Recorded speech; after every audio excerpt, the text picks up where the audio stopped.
पंढरपुरात श्री विठ्ठल मंदिर परिसरापासून अगदी 1 किलोमीटर अंतरावरती आम्ही घेऊन आलो आहोत सागर डेव्हलपर्स निर्मित श्री दत्तनगरी रहिवासी येलो झोन ओपन प्लॉटचा भव्य प्रकल्प। सांगोला रस्ता शनीश्वर मंदिराच्या समोर गुरुदेव नगर नजीक सांगोला रस्त्यापासून अगदी 200 मीटर अंतरावर 50 फूट डीपी रोड लगत 20 फूट अंतर्गत रोड, रस्त्याच्या दोन्ही बाजूला झाडं, स्ट्रीट लाईटची सुविधा, नगरपालिकेचं पाणी कनेक्शन, सिमेंट कंपाऊंड युक्त क्षेत्र, बसण्यासाठी बेंचेस, सर्व सुविधांनी परिपूर्ण असलेल्या श्री दत्तनगरी या आमच्या प्रकल्पामध्ये आपल्या हक्काच्या घरासाठी प्लॉट बुकिंग करण्यासाठी आजच संपर्क करा। संपर्क क्रमांक 721874 3131 आणि 721817 1221। राज्यात ऊन पावसाचा खेळ पाहायला मिळतो आहे। एकीकडे मुंबई पुणेसह अनेक जिल्ह्यांना उकाड्याने हैराण केले आहे, तर दुसरीकडे आज मध्य महाराष्ट्र, मराठवाडा आणि विदर्भात वादळी वाऱ्यासह पावसाचा अंदाज असल्याने येलो अलर्ट देण्यात आला आहे।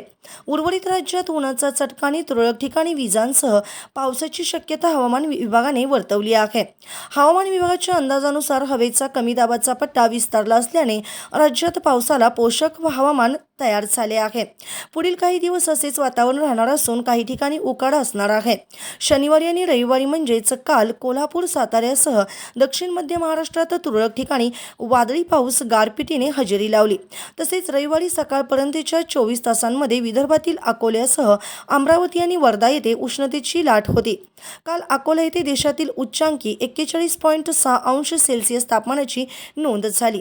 मध्य महाराष्ट्रातील जेऊर, मालेगाव, सोलापूर तसेच विदर्भातील वाशिम, ब्रह्मपुरी येथे 40 अंशापेक्षा अधिक तापमानाची नोंद झाली, तर निफाड येथे निचांकी 13.3 अंश सेल्सिअस तापमान नोंदवले गेले।